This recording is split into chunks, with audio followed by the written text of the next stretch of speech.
நேரத்தில் நடுக்காட்டில் எங்கள் நடேசனும் புலித்தேவரும் கொல்லப்பட்டார்கள். 18ஆம் தேதி என்ன நடந்து?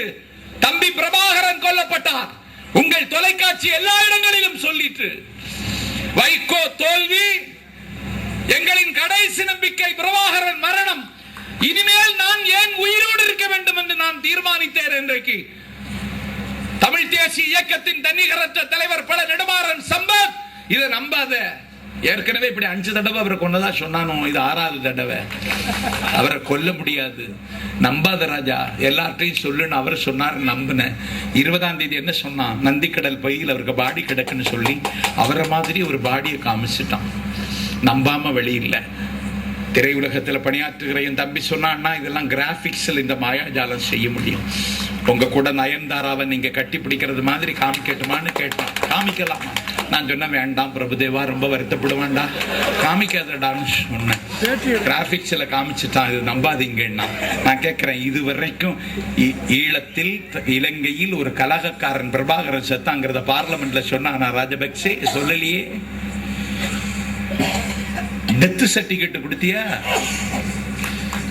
பிரபாகரனுக்கு அப்பாவும் அம்மாவும் உயிரோடு நெருப்பு. 40,000 தமிழர்களை வழிமறிச்சான். ஒரு குடும்பம் கொல்லப்பட்ட பொழுது நீ என்ன செய்த? உன் குடும்பத்தை பாதுகாக்கிறதுக்கு டெல்லியில போய் முற்றுகையிட்ட சோனியா காந்தியை பார்த்துட்டு கிடந்த. அழகிரிக்கு மந்திரி பதவி, தயாநிதி மாறனுக்கு மந்திரி பதவி, கனிமொழிக்கு மந்திரி பதவி, TR பாலுவுக்கு மந்திரி பதவின்னு சொல்லி உன் சகாக்களுக்கு மந்திரி பதவி வாங்கின நீ. உனக்கு ஏதாவது இந்த நாட்டை பற்றி, மொழியை பற்றி உனக்கு கவலை இருக்கா? யுத்தத்தை நிறுத்துன்னு கூட உனக்கு சொல்ல முடியல. நாங்க ஜெயிச்சிட்டோம். நாங்க நாடாளுமன்றத்துக்கு நடைபெற்ற தேர்தல்ல அதிமுக பொதுச் செயலாளர் இலங்கை தமிழர் பிரச்சனைக்கு இனிய தீர்வு தமிழ் ஈழம்தான் என்று அதிமுக பொதுச் செயலாளர் எங்க மேடையில பேசுறாங்க பாரு. இதற்கு பேர் தான் வரலாற்று மாற்றம். நாங்க ஜெயிச்சிருந்தா அது நடந்திருக்கும். என் தலைவன் ஜெயிச்சிருந்தா இன்னைக்கு அவன் நியூயார்க்ல இருந்திருப்பான், ஹிலாரிய பார்த்து பேசிட்டு இருந்திருப்பான், ஒபாமாவிடத்தில் விவாதம் செய்திருப்பான். முதலாம் ஒபாமா கேண்டிடேட் சொன்ன 10வது நிமிடத்தில் அவரை சந்தித்த முதல் இந்தியன் எங்கள் வைகோ என்பது வரலாறு. அவருக்கு புக்கை ஆங்கிலத்தில் எழுதி வைகோ டெல்லியில் வெளியிட்டார். அதுக்கு நான் தான் அந்த நிகழ்ச்சியை தொகுத்து வழங்கின டெல்லியில் ஆங்கிலத்தில். டெல்லியில கூட்டம்னா அவ்வளவு கூட்டம். பஞ்சாப் முதலமைச்சர் பிரகாஷ் சிங் பாதல் வெளியிடுகிறார். ஃபருக் அப்துல்லா என்கிற சிங்கம் மத்திய அமைச்சர் அதை பெற்றுக் கொள்கிறார். ஹரியானா மாநிலத்தினுடைய முன்னாள் முதலமைச்சர் அஜித் சிங் போன்ற பெரிய தலைவர்கள் எல்லாம் இந்த வைகோவை வாழ்த்தினாங்க. ரொம்ப மகிழ்ச்சியா இருந்தது. எனக்கே டெல்லியில ஒரு டேஸ்ட் வந்துட்டு, அன்னைக்கு 2 நாள் இருந்தா நானும் சீரழிஞ்சிருப்பேன்.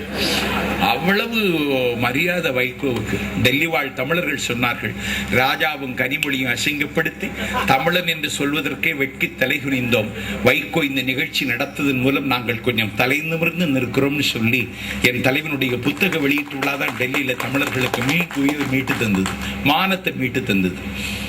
நான் கேட்கிறேன், நீ செய்யலையே, நாங்க செய்தோம். வைகோ தோத்துட்டார், நாங்க கவலைப்படல. வைகோ இது ஒரு நல்ல வாய்ப்புன்னு நினைச்சு கொடி பயணம்னு ஊர் ஊரா போயிட்டு இருக்கார். எங்க கட்சியினுடைய கட்டுமானம், கன்ஸ்ட்ரக்ஷன் அண்ட் இன்ஃப்ராஸ்ட்ரக்சர்ல நாங்க கவனம் செலுத்துகிறோம். சின்ன கட்சி தான், ஆனா நாங்க பெரிய வேலைகளை செய்வோம். 10,000 பேரை திரட்டிய மறியல் நடத்துதுன்னா விளையாட்டா? எங்களால முடியும்.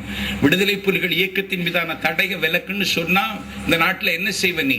நாங்க கோர்ட்டுக்கே போனோம். டெல்லி தீர்ப்பாயத்தில் போய் என் தலைவன் கோட் அணிஞ்சிட்டு போய் நின்று பேசுறான். அந்த நீதிபதியை திகைச்சிட்டார். விடுதலை புலிகள் மீதான தடைய விலக்கு, மகாத்மா காந்தி கொல்லப்பட்ட வழக்கிலே குற்றம் சாட்டப்பட்ட இயக்கம் RSS அன்னைக்கு தடை செய்யப்பட்டது. அந்த தடை விலக்கப்படவில்லையா? வைகோ கேட்டா. பகத்சிங்குடைய இயக்கம் தடை செய்யப்பட்டது. காலம் தோல்வித்த பொழுது பகத்சிங் தலைமை தாங்கிய இயக்கத்தின் மீதான தடை விலக்கப்படவில்லையா? வைகோ நீதிமன்றத்தில் கேட்டார். பட்ட பகலில் மலையின் உச்சியில் நாகாலாந்து கேட்டவர்கள், நாகாலாந்து இல்லை என்று சொன்னவரை நடுத்தரவில் சுட்டுக் கொண்டான் முய்வாவும் ஐசைக்கும். நாகாலாந்து தேசிய விடுதலை முன்னணியின் மீது தடை விதிக்கப்பட்டது. அவர்கள் மீதான தடை விலக்கப்படவில்லையா? எங்கள் மீதான தடை விலக்குங்கள். நீ என்ன விடுதலை புலியான்னு கேட்டார் நீதிபதி. இல்லை, நான் விடுதலை புலிகளின் ஆதரவாளன்.